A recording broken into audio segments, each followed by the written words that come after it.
Assalamualaikum warahmatullahi wabarakatuh. Di balik setiap kesulitan, selalu ada cahaya harapan. Kali ini, saya akan menceritakan kisah yang mungkin menginspirasi Anda. Halo, semuanya.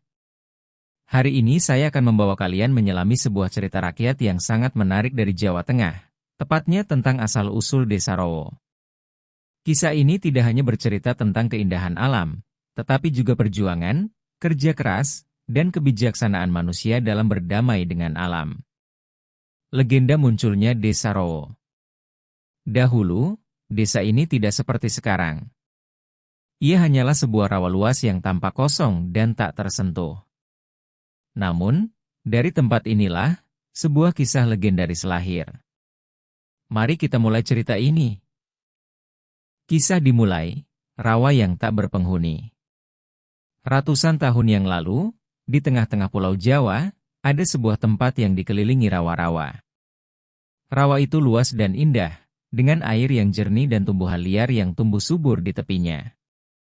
Banyak burung air tinggal di sana, ikan berenang bebas, dan suara alam memenuhi tempat itu. Namun, meskipun tempat itu tampak damai, tidak ada seorang pun yang tinggal di sana. Masyarakat di desa-desa sekitarnya sering mengatakan bahwa tempat itu adalah tempat yang tidak bersahabat. Sebagian percaya bahwa rawa itu dihuni oleh makhluk gaib, sementara yang lain merasa tempat itu terlalu sulit untuk ditinggali karena genangan air yang terus-menerus meluap. Datangnya Pak Wiryo. Pada suatu hari, datanglah seorang perantau bernama Pak Wiryo ke tempat itu. Pak Wiryo adalah seorang pemuda yang terkenal gigih dan tidak mudah menyerah. Ia sudah lama mencari tempat baru untuk tinggal, karena desa asalnya sering dilanda kekeringan. Ketika ia tiba di rawa tersebut, Pak Wiryo terpesona oleh keindahannya. Airnya jernih, udaranya sejuk, dan pepohonan di sekitarnya tampak kokoh. Dalam hati, ia berkata, "Betapa indahnya tempat ini. Mengapa tidak ada orang yang tinggal di sini?" Setelah berpikir panjang, ia memutuskan untuk tinggal di tempat itu.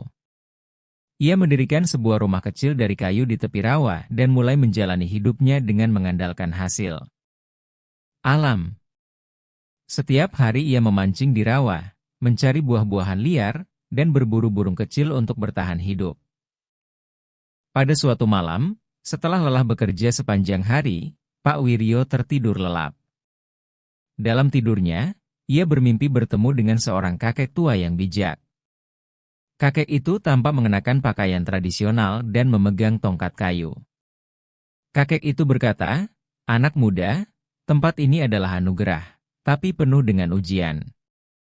Jika kau mampu mengubah rawa ini menjadi tempat yang subur dan berguna, kau akan membawa keberkahan tidak hanya untuk dirimu, tetapi juga untuk banyak orang."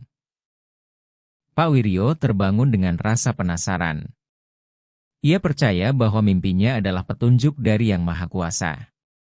Maka, sejak hari itu, ia mulai bekerja keras untuk mengubah rawa tersebut. Perjuangan dimulai. Pak Wiryo mulai membersihkan sebagian rawa. Ia menebang rumput liar dan menggarap tanah di tepiannya untuk dijadikan sawah. Namun, pekerjaannya tidaklah mudah. Setiap kali hujan deras, air dari rawa meluap, menghancurkan semua yang sudah ia kerjakan.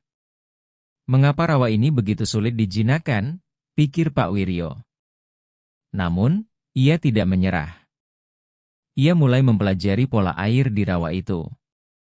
Ia memperhatikan kapan air meluap, kapan surut, dan dari mana alirannya berasal. Ia mulai menggali saluran kecil untuk mengalirkan air ke tempat-tempat tertentu, sehingga tidak merusak tanamannya. Tantangan dari alam. Meski sudah bekerja keras, tantangan tetap datang. Pada suatu malam, hujan lebat turun dengan derasnya, membuat air rawa meluap hingga masuk ke rumah Pak Wiryo. Ia merasa putus asa. Dalam doanya, ia memohon kekuatan. "Tuhan, berikanlah aku petunjuk untuk mengatasi semua ini." Setelah malam itu, Pak Wiryo mendapatkan ide baru. Ia membangun bendungan kecil dari kayu dan batu untuk mengatur aliran air. Bendungan itu menjadi pelindung bagi sawah dan rumahnya. Penduduk baru mulai datang. Seiring waktu, rawa itu mulai berubah. Sawah kecil milik Pak Wiryo berhasil menghasilkan panen yang cukup untuk makan sehari-hari. Kabar tentang keberhasilan Pak Wiryo menyebar ke desa-desa sekitar. Orang-orang yang penasaran mulai datang untuk melihat. Bagaimana bisa tempat yang dulunya liar kini menjadi subur? Tanya mereka. Pak Wiryo dengan ramah mengajarkan cara mengolah tanah rawa dan menjaga keseimbangan air. Lambat laun, orang-orang mulai tinggal di sekitar rawa itu. Mereka membangun rumah, membuka lahan baru, dan bekerja bersama-sama. Lahirnya Desa Rowo. Pak Wiryo kemudian berkata kepada penduduk, kita harus selalu ingat, rawa ini adalah awal dari segalanya. Jangan pernah kita menutupnya sepenuhnya. Biarkan sebagian rawa ini tetap ada, sebagai sumber air, tempat mencari ikan, dan pengingat bahwa kita hidup berdampingan dengan alam. Penduduk setuju. Mereka sepakat untuk menjaga rawa itu, menjadikannya bagian penting dari desa. Karena rawa inilah, mereka menamai desa mereka dengan nama Rowo. Desa itu pun tumbuh menjadi tempat yang subur, damai, dan penuh kehidupan. Pesan moral dari kisah ini adalah, kisah Desa Rowo mengajarkan kita bahwa kerja keras, kesabaran, dan rasa syukur kepada alam akan membawa keberkahan. Tidak peduli seberapa sulit tantangan yang kita hadapi, selalu ada cara untuk mengatasinya jika kita tidak menyerah.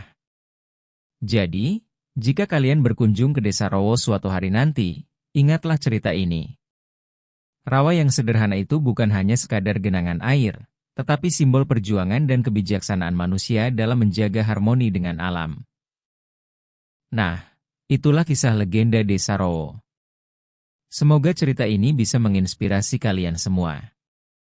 Jangan lupa untuk like, share, dan subscribe agar tidak ketinggalan cerita-cerita menarik lainnya.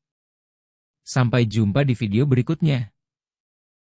Semoga cerita ini menambah wawasan kita. Mohon maaf apabila ada cerita yang salah atau kurang berkenan. Terima kasih. Wassalamualaikum warahmatullahi wabarakatuh.